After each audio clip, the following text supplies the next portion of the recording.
Throughout the 6.5 decades, Pakistan has violated the spirit of the treaty by inflicting 3 wars and thousands of terror attacks on India.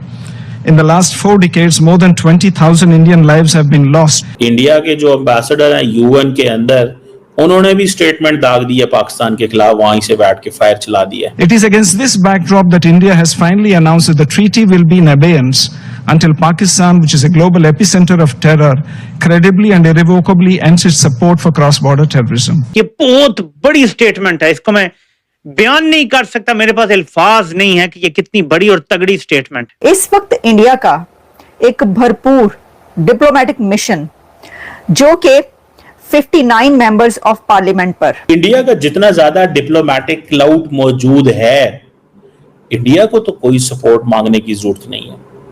ये पाकिस्तान है जिसको support मांगने की जरूरत है। DG ISPR ने एक प्रेस कॉन्फ्रेंस की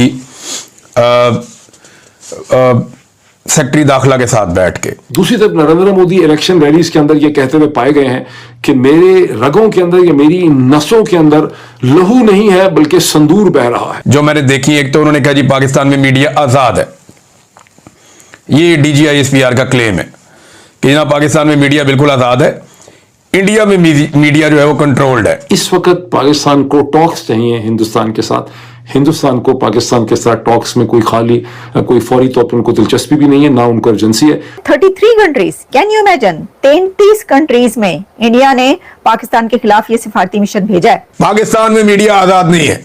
डीजी आईएसपीआर साहब, आपसे गुजारिश है कि अगर आप ये कहेंगे ना कि पाकिस्तान में मीडिया आजाद है, फिर हमसे कंट्रोल नहीं होता, फिर इसी तरह होता है जैसे अब आज मेरी हालत है।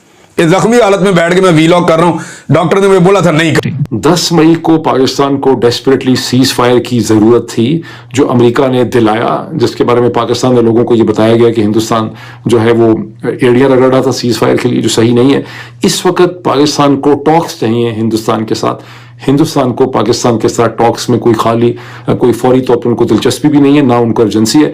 वहां तो ये मातम हो रहा है कि अमेरिका के प्रेसिडेंट डोनाल्ड ट्रंप ने हमारे से दगा किया और सीज फायर करा दिया एक ऐसे मौके पे जब हमें सीज फायर नहीं चाहिए था, जंग को जारी रहना चाहिए था। पाकिस्तान में मीडिया आजाद नहीं है। डीजी आईएसपीआर साहब, आपसे गुजारिश है कि अगर आप ये कहेंगे ना कि पाकिस्तान में मीडिया आजाद है, फिर हमसे कंट्रोल नहीं होता, फिर इसी तरह होता है जैसे अब आज मेरी हालत है। इस जख्मी हालत में बैठ के मैं वीलॉग कर रहा हूं, डॉक्टर ने मुझे बोला था नहीं करना।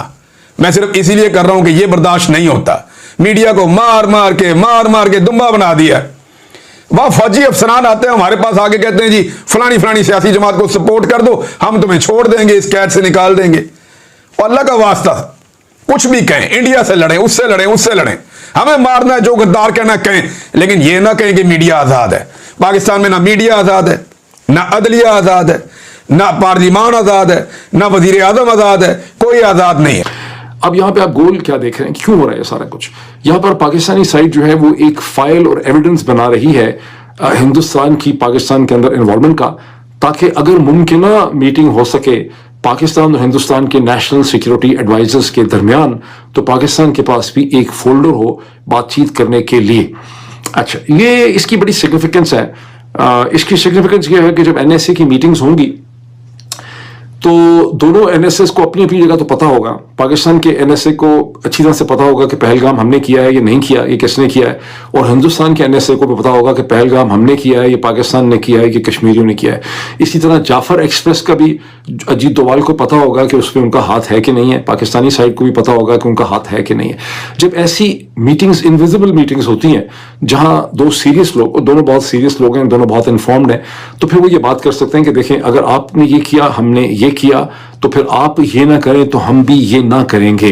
ठीक, अगर ऐसी सक्सेसफुल मीटिंग होती है, मैंने इसका कई दफा पहले भी इंडिकेट किया है कि ये एक अच्छी स्मार्ट इंटेलिजेंट मूव की गई है, जब डीजीआईएसआई को आपने नेशनल सिक्योरिटी एडवाइजर जो है यहाँ पे आपने उनको बनाया। नमस्कार दोस्तों, स्वागत है आपका मेरे एक नए वीडियो में। दोस्तों, भारत ने यूएनएससी में बयान दिया है। भारत के एम्बेसडर ने काफी कुछ बोला है पाकिस्तान के खिलाफ कि पाकिस्तान में आतंकवाद को बढ़ावा दिया जाता है, आतंकवाद को बनाया जाता है, आतंकवाद की फैक्ट्री लगी हुई है, वहां से आतंकियों को प्रोड्यूस किया जाता है, हमारे भारत में भेजा जाता है और भारत में आतंकवाद फैलाते हैं और लाखों लोगों की जानें जा चुकी हैं पाकिस्तान के द्वारा भेजे गए आतंकियों के हाथों से।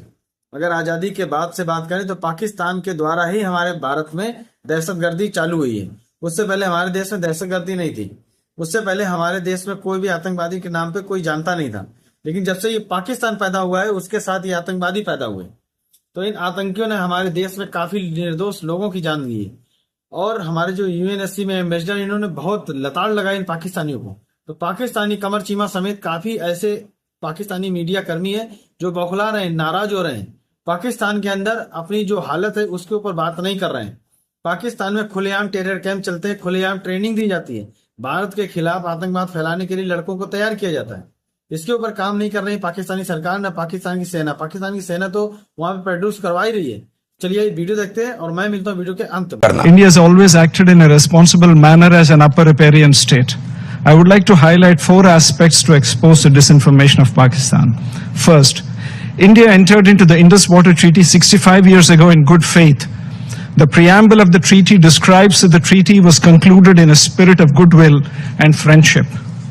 Throughout the 6.5 decades, Pakistan has violated the spirit of the treaty by inflicting 3 wars and thousands of terror attacks on India. In the last 4 decades, more than 20,000 Indian lives have been lost in terror attacks, the most recent of which was a dastardly targeted terror attack on tourists in Pahalgam last month. India has shown extraordinary patience and magnanimity throughout this period.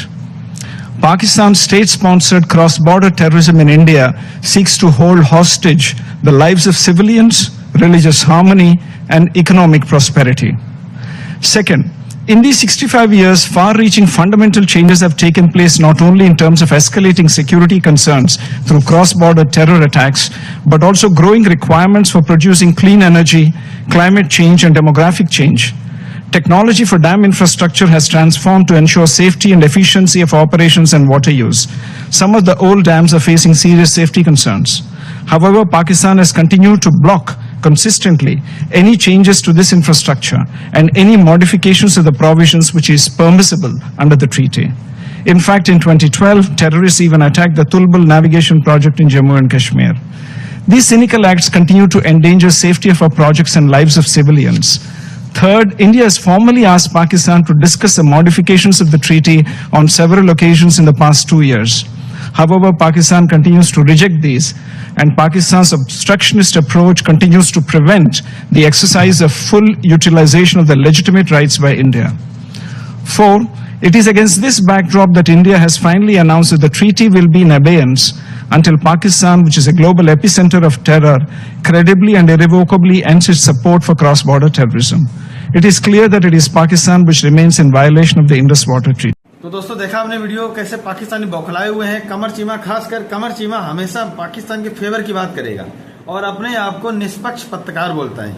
Pakistan के अंदर मैं यहाँ भारत में बैठ के बता सकता हूँ कि खैबर पख्तूनख्वा में क्या होता है, जैसे मोहम्मद का जो हेडक्वार्टर था उसके अंदर क्या तैयार किया जाता है। यहाँ तक कि दोस्तों मैं आपको बता दूं पाकिस्तान के अंदर की मैं बात बता रहा हूँ। पाकिस्तान के अंदर लश्कर तैयबा के जो लोग हैं वो चंदा वसूल करते हैं हर घर से जाकर के, एक एक घरों से जाकर के चंदा वसूल करते हैं कि हमें जिहाद के नाम पे भारत से लड़ाई लड़नी है, उसके लिए पैसा चाहिए और लोग पैसा देते भी हैं अपनी स्वेच्छा से 100-200 रुपए करके, मतलब पाकिस्तान के रुपए में देते भी हैं।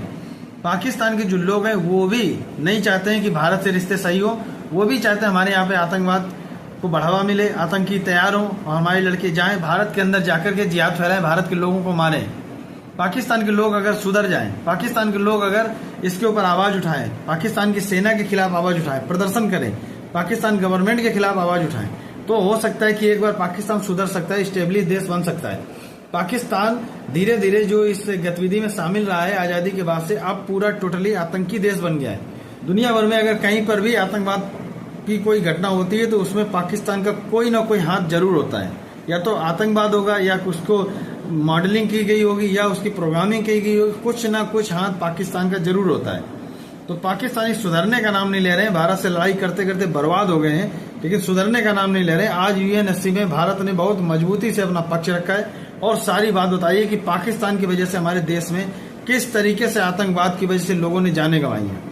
अभी हाल फिलहाल हुई घटना पहलगाम में 28 निर्दोष हिंदुओं की हत्या की गई है। मैं हिंदू इसलिए बोल रहा हूँ कि उन आतंकियों ने नाम और धर्म पूछ के मारा है, मतलब गैर धर्म के लोगों को हाथ नहीं लगाए, लेकिन अगर उनको लगा है कि कलमा नहीं पढ़ पा रहा, उसके कपड़े निकाले, उसको चेक किया कि इसका खतना हुआ, मतलब कि उसको चेक किया गया, उसके बाद मारा है।